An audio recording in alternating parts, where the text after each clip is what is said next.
hꯧrakfambu taklage dungasidi misang memi sosenang kanang sarangku saranghan narungku narunghan Sauri pa sauri pikam sahi pikan siuna kui yang kau lambibu Tijaru he taipumi YouTube channel asibu yengbiriba khudingmak ko khaba sajigoi ehana ikokona kurumjari ai ngasigi video clip asina aigi punsigi ahanba public media da puthokjaba soinairaba thammoi amagi chamlaba waklol amakak phongdokjabani asoiba kaya yawkrabasu miyamda aigi naitom taraba asonba thammoi oibunani khanbiduna ngakpiyu ngasi aina leibak miyamgi mangda uhanjaninglibase malem leithak leikha nongthak nonglon atinga maron tare sumthang machu tare lainura bitare lainura bitare sayon tare kanglei lesem tare khongjom nubi tare yuthak tare sina chingba maroiba tare tare khujing oiba kaya sembiramba Lord of Creation aina khangnariba pokpa siba leitaba mangham takanbui waklu leitaba maming yamba athoiba lainingthau sanamahigi saktam mami amakak nanai tolaba hakna yekseriba phibam ase lainingthau asina nongthau turin haibadi galaxy semakpagi saktam madu ayek palai sina lining thona tinga ko koilingaida lining thong sanamahi mingthol pangringaida apanba natragana atingkuk marusi daba Lord of Decrees the universe oina leiringai ariba lairik kuya singda mangang lining singna saktak piramba ihan han balai sak aduni khanna lamding jaraga yaksakibani lairik singna sida lining thogi sapol ase mathot karakpa masamo uling na pajaraba sana ahingba pudong laba nongsa saba naikai jaba tarang malang sunna tarang nasina imam mamna leiraga mapumagi masakak ingan ngana leibagi matawadu mitsyat na usinjaraga ningsing yipsada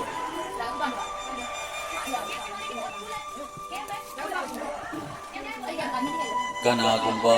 akham ahising na thengnabiba mariksumba maramsing leibiragadi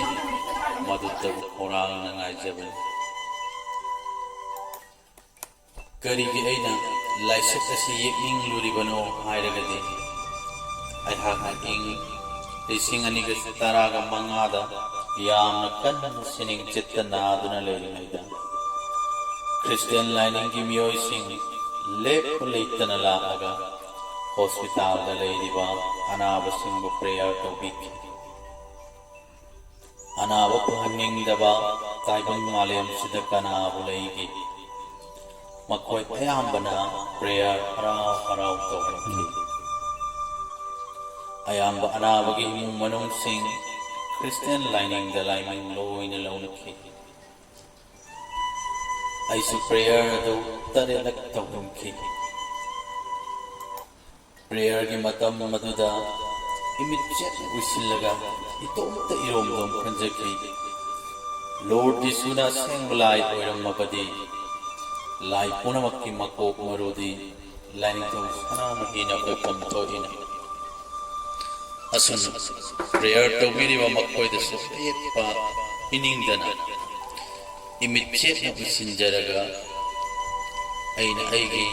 lining to sanamahi buning jabada ꯇꯔꯦꯠꯂꯛꯁꯤ ꯑꯩꯅ ꯌꯦꯛꯆꯔꯤꯕ ꯂꯥꯏꯁꯤꯒ ꯁꯛ ꯃꯥꯟꯅꯕ ꯃꯃꯤ ꯑꯃ ꯂꯦꯡꯗꯅ ꯎꯕꯗꯒꯤ ꯁꯛꯇꯝ ꯑꯁꯦ ꯌꯦꯛꯆꯒꯦ ꯈꯟꯕ ꯍꯧꯔꯛꯈꯤ꯫ ꯂꯥꯏ ꯌꯦꯛꯄ ꯑꯩꯅ ꯈꯪꯖꯕ ꯈꯔ ꯇꯥꯟꯅꯖꯔꯨꯔꯦ, ꯑꯗꯨꯕꯨ ꯌꯦꯛꯄꯤꯌꯨ ꯍꯥꯏꯖꯔꯨꯕꯗ ꯑꯩꯈꯣꯏ ꯉꯝꯃꯣꯏ, ꯃꯩꯇꯩ ꯂꯥꯏꯗꯤ ꯑꯔꯨꯕꯅꯤ, ꯁꯣꯏꯈꯤꯕ ꯌꯥꯎꯔꯕꯗꯤ ꯇꯦꯡꯕꯥꯜꯂꯛꯀꯅꯤ ꯍꯥꯏꯕꯤꯔꯛꯈꯤ꯫ ꯑꯁꯨꯝꯅ ꯃꯇꯝ ꯍꯧꯈ꯭ꯔꯕ ꯃꯇꯨꯡꯗ ꯀꯨꯝꯁꯤꯒꯤ ꯑꯥꯒꯁ 9 ꯁꯒꯣꯜꯁꯦꯟ ꯅꯨꯃꯤꯠ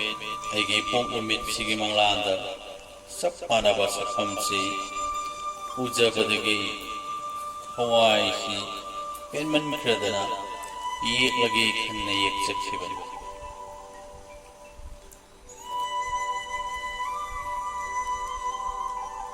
ꯑꯩꯅ ꯍꯛꯊꯦꯡꯅꯅ ꯊꯦꯡꯅꯖꯔꯛꯄ, ꯎꯖꯔꯛꯄ, ꯇꯥꯖꯔꯛꯄ ꯀꯌꯥ ꯑꯃ ꯂꯩꯕꯗꯒꯤ ꯁꯅꯥꯃꯍꯤꯒꯤ ꯑꯁꯦꯡꯕ ꯂꯥꯏꯁꯛ ꯈꯪꯅꯤꯡꯕ ꯃꯤꯑꯣꯏ ꯀꯌా ꯑꯃꯅ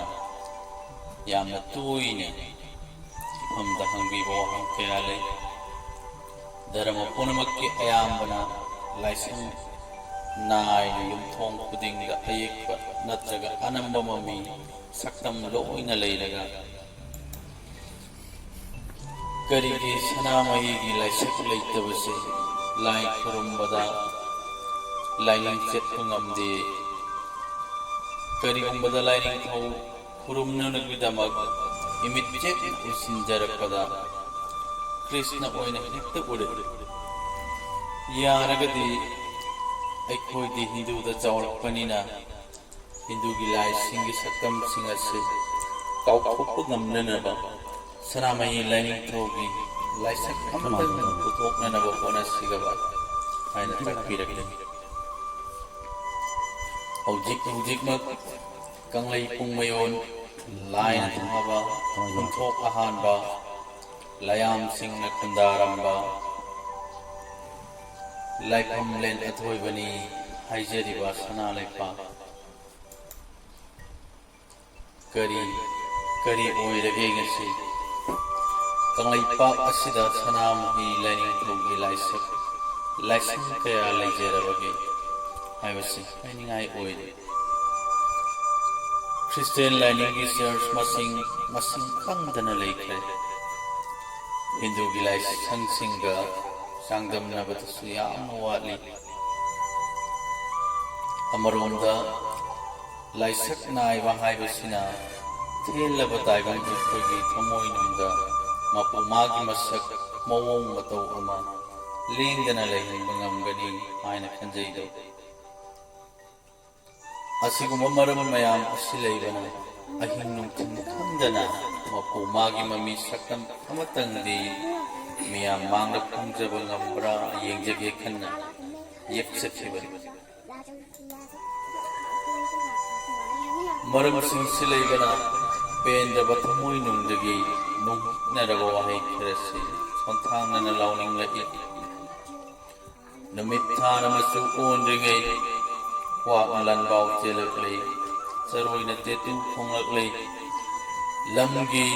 ꯌꯦꯟꯅ ꯌꯦꯡꯈꯣꯡ ꯀꯥꯏꯗ꯭ꯔꯤꯉꯩ, ꯂꯝꯂꯛꯇ ꯂꯩꯔꯝꯕ ꯅꯣꯡꯁꯥ ꯀꯩꯅ ꯂꯝꯕꯤ ꯂꯝꯖꯥꯎꯗ ꯊꯣꯛꯂꯛꯇ꯭ꯔꯤꯉꯩ, ꯌꯨꯝꯗ ꯂꯩꯕ ꯇꯥꯎꯕ ꯍꯨꯏꯅ ꯂꯝꯍꯨꯏꯒꯤ ꯂꯧꯁꯤꯡ ꯑꯣꯏꯔꯛꯇ꯭ꯔꯤꯉꯩ, ꯌꯨꯝꯁꯤꯡꯅ ꯃꯤꯌꯨꯝ ꯑꯣꯏꯗ꯭ꯔꯤꯉꯩ ꯃꯤꯀꯞ ꯊꯣꯛꯂꯁꯤ ꯃꯩꯇꯩ ꯄꯥꯔꯤ ꯃꯣꯡꯈꯣꯏ꯫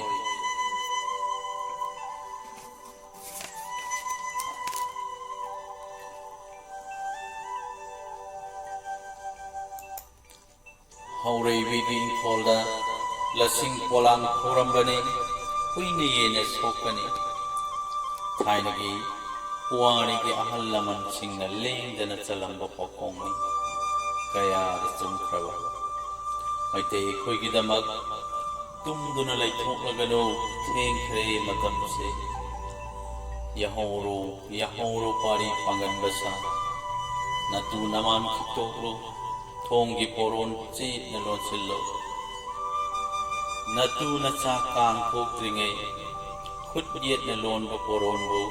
ꯈꯨꯠ ꯑꯣꯏꯅ ꯆꯤꯡꯗꯨꯅ ꯌꯦꯡꯂꯤꯕꯗꯣ ꯀꯅꯥꯕꯨ ꯊꯥꯖꯗ꯭ꯔꯤꯕꯅꯣꯅꯦ ꯍꯦ Meitei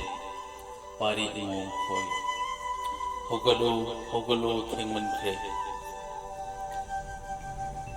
numitna waton lom numit ki masek na su yumjaw ki saidom da yerak lai ayak ko che kaya ki khunjel na malem se sunne lagle sakman na daba kang puruk kaya gi ahu khunjel machu kaya gi saiwan na tillari ngasidi malem sida ayuking angrana ba machu sumang kre liri humlamba nami ba malyan su kum kidai numidang wairam gi loiroi humlamba taibang aying banung sitsu amuk humlak khidre de isel kairi torban su namthukre iramdam gi nakha mangang gi kadai da bu chatkhabagi ngaton ngakra ngaten maitai ngamu thadok na ba yadrabani aikhoi gi damak taibung mapung mana nongdam birambani sede yeklaga yenglakadaba matam do yaudringai makeup thoklo kuina tuman kre